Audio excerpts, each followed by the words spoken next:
Assalamu alaikum students. How are you? This is Alizan from University of Education, Lower Mall Campus, Lahore. I'm here to teach you the subject animation, and today is the 10th lecture of the subject animation. And today we are going to discuss some principles of animation, and it is the first part of this lecture. Uh, the principles of animation will be taught in 2 to 3 lectures. And to study these principles of animation, we have a small manual or a small book that is written by uh, Disney Studio. And after reading this book, we will be able to understand some basic principles that are being used to animate any kind of character or environment. Basically, it is not difficult to animate an environment because environment always remains still. We just have to apply a camera uh, to show motion in the environment. So, with the help of camera movements, we can show motion in the environment, but making animation in characters or in living objects is very difficult as compared to environment. So all these principles are particularly designed or decided for the characters, and we can also say that these principles are mainly for character animation. So here are some 12 principles that are being followed to animate any character or any living object around us. So इसके लिए एक छोटी सी book जो है वो principles की, जिसकी काफ़ी सारी कॉपीज जो हैं वो लोगों ने की हुई है। लेकिन ये जो प्रिंसिपल्स है, ये जो 12 प्रिंसिपल्स हैं, they are originally and mainly decided by or designed by Disney Studio और Pixar Studio, जिसकी के काफ़ी सारे लोगों ने कॉपीज की हुई हैं और उस उन प्रिंसिपल्स का मेन अल्फाज में एक्सप्लेनेशन दे के काफ़ी अपने अपने नोट्स लोगों ने तैयार किए हुए हैं। तो आज हम वॉल्ट डिज्नी की तरफ से, जो डिज्नी स्टूडियो की तरफ से एक बुकलेट है, the fundamental principles of animation,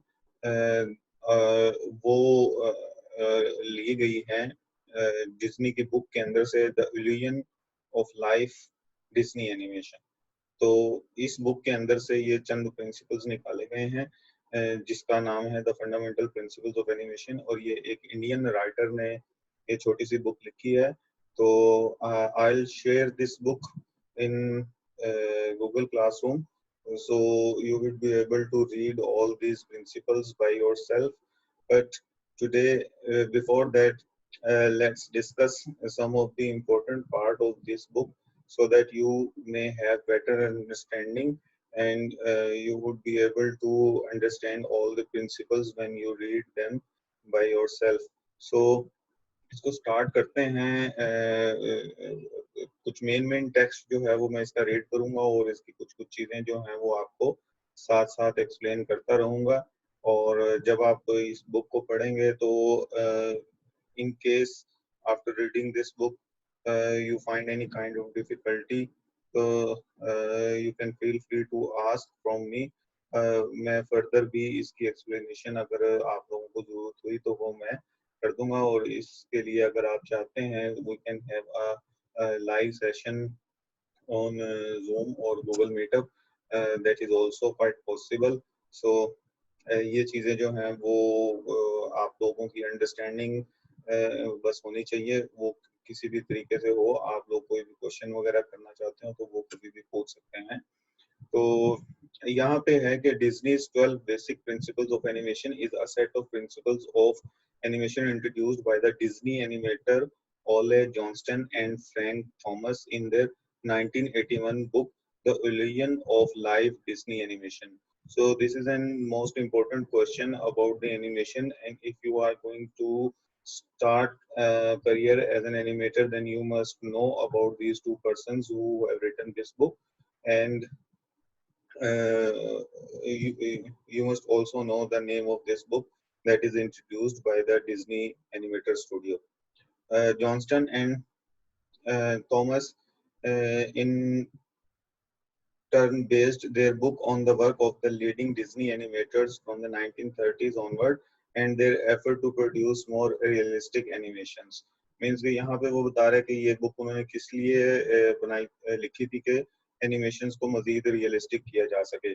The main purpose of the principles was to produce an illusion of characters adhering to the basic laws of physics, but they also dealt with more abstract issues such as emotional timing and character appeal. Mean के ये principles जो हैं वो उन्होंने laws of physics को follow करते हुए बनाए और इसके अंदर उन्होंने हर करेक्टर की अपनी एक पर्सोनिफिकेशन होती है, अपना एक इमोशनल टच होता है, अपने उसके कुछ इश्यूज होते हैं, उन चीज़ों को भी उन्होंने जहन में रखते हुए ये प्रिंसिपल्स बनाए हैं.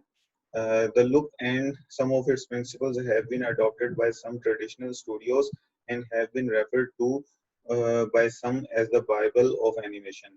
तो इस बुक को जो है वो बाइबल ऑफ एनिमेशन का दर्जा हासिल है एनिमेशन की दुनिया में.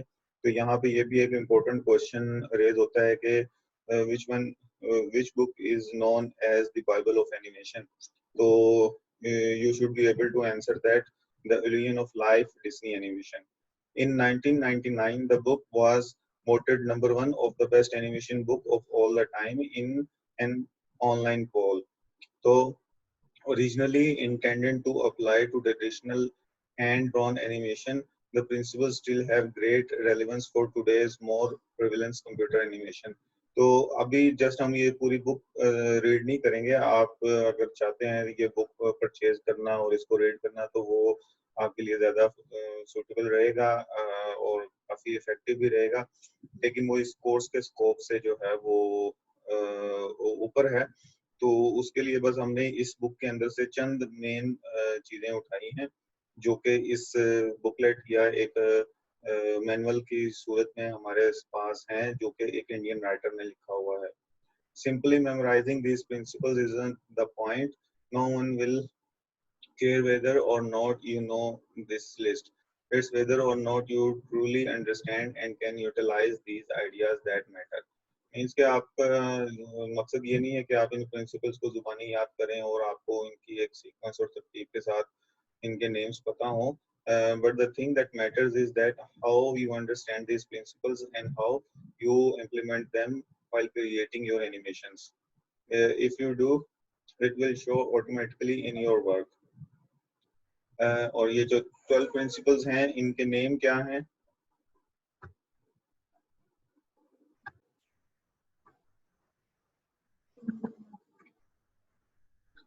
अच्छा, ये जो 12 प्रिंसिपल्स हैं इनमें से कुछ हैं जैसे squash and stretch. Squash and stretch का मतलब होता है कि भी किसी चीज़ का पिचकना और फैलना. और एंटिसिपेशन होता है कि भी कि कोई एक्शन करने से पहले कोई पॉज बनाना. जिस तरह से आप भागने से पहले एक स्टांस लेते हैं तो उसको हम एंटिसिपेशन कहते हैं, या पंच मारने से पहले आप अपने पंच की पोजीशन सेट करते हैं उसको भी एंटिसिपेशन कह सकते हैं. इसी तरह से आप जो है वो एक जगह से दूसरी जगह पे जंप लगाने के लिए थोड़ा सा बेंड होते हैं और अपनी बॉडी का जो इनर्शिया है, जो जितनी एनर्जी है जिसको हम कह सकते हैं कि वो एक्सेलरेशन और मूवमेंट, ये सारी चीजें इनर्शिया की सूरत में आप इकट्ठी करते हैं और एक पॉज बनाते हैं जंप लगाने से पहले, तो इस तरह की सिचुएशन को हम एंटिसिपेशन कहते हैं. तो ये एनिमेशन का प्रिंसिपल है कि जब हमने किसी कैरेक्टर को मूव करवाना है तो जंप करवाना है या भगाना है तो उसको एक ही दम नहीं भगा देंगे, बल्कि उसका एंटिसिपेशन जो पोज होगा वो लाजमी बनवाना होता है. फिर स्टेजिंग है. स्टेजिंग में भी ये प्रिंसिपल फॉलो करना जरूरी है. Straight ahead action and pose to pose, follow through and overlapping actions, slow in and slow in and slow out. ये भी प्रिंसिपल है। फिर आर्क मूवमेंट जो थी, आर्च बनाना, ये भी प्रिंसिपल्स में आ जाता है। Secondary action, timing, exaggeration, solid drawing, appeal, ये सारे जितने भी प्रिंसिपल्स हैं इनको आगे हम फर्दर वन बाय वन सारों को पढ़ते हैं, और इन्हीं प्रिंसिपल्स को फॉलो करते हुए तमाम जितनी भी कैरेक्टर्स के अंदर एनिमेशंस की जाती हैं वो बनाई जाती हैं। तो जब भी आपने अपने कैरेक्टर को एनिमेट करने के लिए की फ्रेमिंग वगैरह लगानी है और जो मोशन कीज होती हैं वो लगानी है, जैसे कि हमने आफ्टर इफेक्ट में या प्रीमियर प्रो में कीज वगैरह लगाने का प्रोसेस देखा है, तो उसके लिए इनका फॉलो करना ज़रूरी है। और जब आपने अपने कैरेक्टर को रन करवाना है या चलाना है या उसको जंप करवाना है, तो उसकी जितनी भी पोजेस की ड्राइंग्स होंगी उन उन ड्राइंग्स के अंदर भी ये प्रिंसिपल्स फॉलो होंगे। मेनली ये प्रिंसिपल्स जो हैं वो आपके इतने ज़्यादा सॉफ्टवेयर में जाके इम्प्लीमेंट नहीं होते जितना कि आपकी ड्राइंग में इम्प्लीमेंट होते हैं। तो जब एक कैरेक्टर की पूरी वॉक साइकिल आपने बनानी है, तो उसकी वॉक के अंदर जितने भी पोजेज होते हैं वो ड्राइंग में जितने अच्छे बने होंगे उतने ही वो किसी सॉफ्टवेयर में जाके अच्छी वॉक दे सकेगा। तो ड्राइंग के अंदर जो है इन प्रिंसिपल्स का फॉलो करना ज्यादा जरूरी है। और जिस तरह की अभी हर प्रिंसिपल को हम डिस्कस करेंगे, तो उसमें हर प्रिंसिपल को with example with some drawings जो हैं वो एक्सप्लेन किया गया होगा। तो उसके लिए यहाँ पे जो चीजें होंगी वो भी ड्राइंग के थ्रू ही दिखाई गई होंगी। तो इससे जाहिर होता है कि ड्राइंग जो है वो बहुत ज्यादा इम्पोर्टेंट पार्ट है। अच्छा, ये पहला प्रिंसिपल हम डिस्कस करते हैं, और इनकी कोई खास तरतीब नहीं है। It is not necessary to follow any kind of sequence with these principles. ये कोई इस तरह से नहीं है, जस्ट ये डिफरेंट नंबर ऑफ प्रिंसिपल्स हैं जिनको बस आपने हर प्रिंसिपल को स्टडी करना है। तो किसी को पहले पढ़ लें या किसी को बाद में पढ़ लें वो मैटर नहीं करता। The most important principle is squash and stretch, the purpose of which is to give a sense of weight and flexibility to drawn objects. It can be applied to simple objects like a bouncing ball or more complex constructions like the musculature of human face. Taken to an extreme point, a figure stretched or squashed to an exaggerated degree can have a comical effect. Means के इसमें जो squash and stretch का जो principal है वो हम animation बनाते हुए मुख्तलिफ चीज़ों के ऊपर जानबूझ के इम्प्लीमेंट करते हैं, चाहे रियल लाइफ में वो चीज़ें इस तरह से स्क्वैश या स्ट्रेच ना भी करती हों, लेकिन एनिमेशन में क्योंकि ये एक इल्यूजन ऑफ मूवमेंट है, तो इल्यूजन ऑफ मूवमेंट के पर्पज से हम ऑडियंस को दिखाने के लिए ज्यादा चीज को एग्जेजरेट कर देते हैं। अब एक बॉल है वो बाउंस करके ऊपर जा रही है, तो रियल लाइफ में वो इतनी ज्यादा स्ट्रेच या स्क्वैश नहीं होगी, लेकिन एनिमेशन में आपने उसको करके दिखाना है ताकि एक जो है वो कॉमिकल फील आए। जिस तरह से हम होते हैं कि आम रूटीन में हम लोगों से मिल रहे होते हैं, बात कर रहे होते हैं, तो हमारे एक्सप्रेशंस इतने ज्यादा बोल्ड और लाउड नहीं होते, लेकिन जब वही बंदे स्टेज पे जाके परफॉर्मेंस देते हैं या कोई थिएटर शो कर रहे होते हैं या टीवी स्क्रीन पे आते हैं, तो उनके एक्शंस, उनके फेस एक्सप्रेशंस ये सारे ज्यादा बोल्ड और ज्यादा लाउड होने चाहिए, क्योंकि स्टेज पे जाके आपने जो जितना ज्यादा एग्जेजुरेट करके अपने एक्शंस को और एक्सप्रेशंस को शो करवाएंगे, उतना ज्यादा जो है वो ऑडियंस आपकी तरफ अट्रैक्ट होगी। तो यही इस सिंपल सा प्रिंसिपल एनिमेशन के अंदर भी अप्लाई होता है। In realistic animation, however, the most important aspect of this principle is the fact that an object's volume does not change when stretched or stretched. If the length of a ball is stretched vertically, its width in three dimension also its depth needs to be contract correspondingly या horizontally। ठीक है, ये correspondingly horizontally या इसमें इस तरह से बता रहा है कि वो आपने जितनी जो बॉल है वो स्ट्रेच होगी, तो जितना वर्टिकली स्ट्रेच हो रही है तो उसको स्क्वैश होना चाहिए हॉरिजॉन्टली, और अगर हॉरिजॉन्टली स्ट्रेच हो रही है तो उसको स्क्वैश होना चाहिए वर्टिकली। तो इस तरह से वो चीज है में, मतलब ओवरऑल मेन वॉल्यूम जो है वो ऑब्जेक्ट का ज्यादा चेंज नहीं होना चाहिए। ये नहीं कि वो फूल के बहुत बड़ी सारी हो जाए। नॉर्मल बॉल बाउंसेस आम रूटीन में जब भी आप बॉल को बाउंस करवाएंगे वो इस तरह से होगी, लेकिन जब आपने उसको एनिमेशन में दिखाना है तो आपने इस तरीके से दिखाना है ताकि उसके अंदर एक ज्यादा अच्छी फील आए। अब इसी तरह जैसे ये करेक्टर है तो ये जंप करके आ रहा है तो इस वक्त ये स्क्वैश है, ठीक है, स्टैच हुआ हुआ है, और जब वो जंप करने से पहले की पोजीशन जो इसने ये बनाई है तो ये पोजीशन उसने स्क्वैश वाली बनाई है, ठीक है। तो स्क्वैश और फिर दोबारा ये जब जंप लगाएगा तो स्ट्रेच हो गया, ठीक है। तो इस तरह से यहाँ पे ये कुछ और इसके देख लें आप एग्जांपल्स स्क्वैश एंड स्ट्रेच के किस तरह से एनिमेशन के अंदर फॉलो किया जा रहा है, और ये ज्यादा जानबूझ के एग्जेजरेट करके दिखाए हैं जैसा कि ऊपर एक्सप्लेन किया था। इसमें भी देख लें कि बहुत ज्यादा एग्जेजरेट किया गया है, मतलब जब उसने हैरान होने वाला एक्सप्रेशन दिखाया है तो इतना ज्यादा फेस नहीं फैलता, इतनी ज्यादा आंखें नहीं फैलती, इतनी ज्यादा स्ट्रेच नहीं होती, लेकिन एनिमेशन में उसने वो दिखाया है। और फिर स्क्वैश भी इतनी ज्यादा नहीं होती, स्क्वैश भी उसने इतनी ज्यादा किया। Stretch and squash examples for Disney famous cartoons, इस तरह से ये सारा ये प्रिंसिपल इनके ऊपर फॉलो हुआ हुआ है।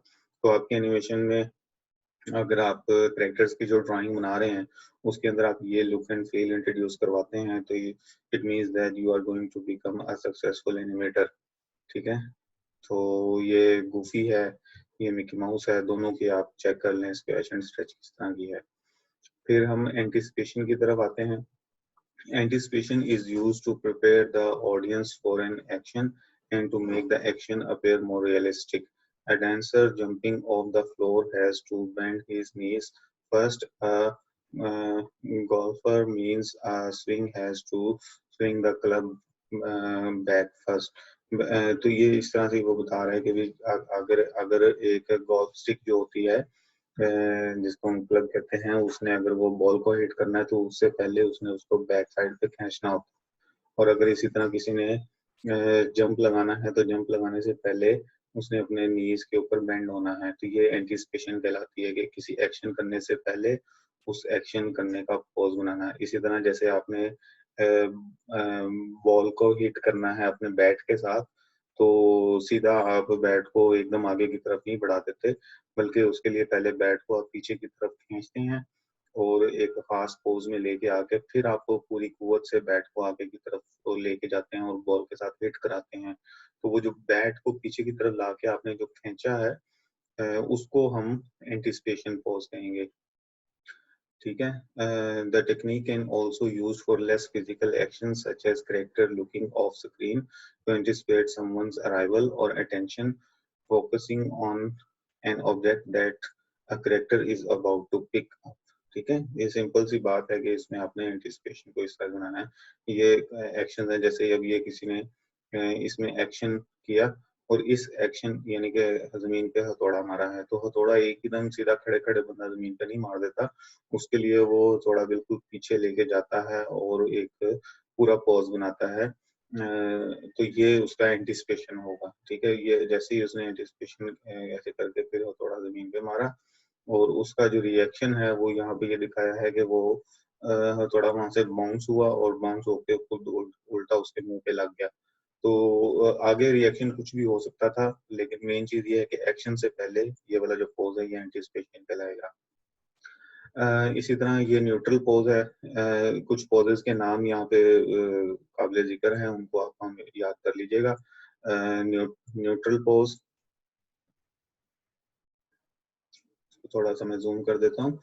ये न्यूट्रल पोज है, यहाँ पे आप देखें एंटिसिपेशन जंप लगाने से पहले, और फिर ये जंप लगाया, जंप कॉन्टेक्ट मिड एयर, ये हवा में पहुंच गया, टांगे उसने अपने ऊपर खींच ली, फिर नीचे की तरफ आने से पहले टांगे फिर दोबारा उसने नीचे की। आप ये देखिए कि जंप लगाने हवा में जाने से पहले बॉडी का जो इंक्लाइन था वो आगे की तरफ था झुकाव, और जंप जब लगा दिया है और उसके बाद जब लैंड कर रहा है तो उस वक्त बॉडी का झुकाव जो है वो पीछे की तरफ है, इंक्लाइन। और यहाँ पे फिर दोबारा वो रिकवरी की पोजीशन में आएगा, जैसे ही पाँव जमीन पे आएंगे तो वो थोड़ा सा दोबारा बेंड करेगा नीचे की तरफ, जिस तरह से एंटिसिपेशन पोज में उसने किया था। और फिर वो आराम से हल्का सा दोबारा अपनी मेन पोजीशन में आ जाएगा, जिसको हम न्यूट्रल पोज बोलते हैं। ठीक है, तो ये तो थे दो प्रिंसिपल्स। इसके बाद कुछ और प्रिंसिपल्स भी हैं जिनको हम मजीद आगे के लेक्चर्स में डिस्कस करेंगे। तो अभी जो है वो आप अपना एक काम करेंगे कि कुछ पॉजेज आपने इन दोनों प्रिंसिपल्स को फॉलो करते हुए स्क्वैश एंड स्ट्रेच को और एंटीसिपेशन को, तो इन दोनों प्रिंसिपल्स को फॉलो करते हुए कुछ आपने पॉजेज ड्रॉ करने हैं करेक्टर्स के हवाले से। ठीक है, इसमें आपने करेक्टर्स के लेके काम करना है। कोई भी करेक्टर हो सकता है, कार्टूनिक या कुछ भी, आप अपना भी क्रिएट कर सकते हैं सिंपल लाइन ड्राइंग्स की मदद से। उसमें कोई इतनी ज्यादा डिटेलिंग नहीं होनी चाहिए। तो आपने ये दो जो हैं वो प्रिंसिपल्स को फॉलो करते हुए पॉजेस बनाने हैं, जिन पॉजेस को देखने के बाद देखने वाले को ये पता चल सके कि आपने उसके अंदर ये दोनों प्रिंसिपल्स फॉलो किए हैं या नहीं किए। ठीक है, तो इस मतलब जिस तरह से यहाँ पे ये वाला है, ये डिफरेंट पोजेस उसने बनाए हैं एंटिसिपेशन को दिखाने के लिए, या फिर ये वाले एंटिसिपेशन को दिखाने के लिए डिफरेंट पोजेस बनाए हैं, और स्क्वैश एंड स्ट्रेच को दिखाने के लिए उसने ये डिफरेंट पोजेस बनाए हैं। ये सिंपल न्यूट्रल में आ गया, फिर अभी थोड़ा सा उसके एक्सप्रेशन चेंज हुए और एकदम उसके जब हैरानगी की बात उसने देखी तो एकदम वो सारा स्ट्रेच हो गया, और फिर दोबारा न्यूट्रल पोजीशन में आने लगा है और एकदम उसने जो अपने आप को स्क्वैश कर लिया। ठीक है, मतलब इस एक्सप्रेशन को देख के ये फील आ रही है कि शायद उस वो किसी चीज को देख रहा है कि कोई बंदा उसके सामने से गिरने लगा है, और ये उसको हैरानगी से देख रहा है और एकदम वो गिर गया। जैसे ही वो गिर गया तो वो बहुत ज्यादा हैरान हो गया, और जब वो गिर के उसको कोई चोट लगी है या वो बिल्कुल किसी कोई उसके ऊपर से गाड़ी गुजर गई है या कुछ इस तरह का हो गया है, तो उसने अपने उस चीज को, उस डर को दिखाने के लिए अपनी एकदम आंखें बंद कर ली, अपने आप को स्क्रैच कर लिया इस तरह से। तो जैसे आप भी इस तरह करते हैं कि आप फर्ज करें कि कोई बर्तन आपके हाथ में पकड़ा हुआ है, तो वो बर्तन जैसे ही गिरता है तो आप एकदम हैरान हो जाते हैं, और जब वो बर्तन धड़ाम से नीचे गिरता है और उसका शोर आता है, तो आप अपनी आंखें और कान हाथ लगा के ऊपर रख के बंद कर लेते हैं और अपने आप को जिस्म को सुकेड़ लेते हैं। तो ये सेम वही चीज है जो आम रूटीन में, आम लाइफ में पाई जाती हैं, उन्हीं को एनिमेशंस के अंदर ला के इम्प्लीमेंट किया जाता है। ठीक है, तो ये चीज आपने दोनों प्रिंसिपल्स को फॉलो करते हुए दो दो जो हैं वो कैरेक्टर्स लेने हैं, और उन दोनों कैरेक्टर्स के दो दो एग्जांपल्स तैयार करनी है। जिस तरह से इसने ये एक एग्जांपल इसकी और एक एग्जांपल इसकी तैयार की है, और एक एग्जांपल इसकी और एक एग्जांपल इसकी तैयार किया, तो इस तरह से आपने दो एग्जांपल्स तैयार करनी है दोनों प्रिंसिपल्स के लिए। ठीक है, थैंक यू सो मच, अल्लाह हाफिज, अपना ख्याल रखिएगा।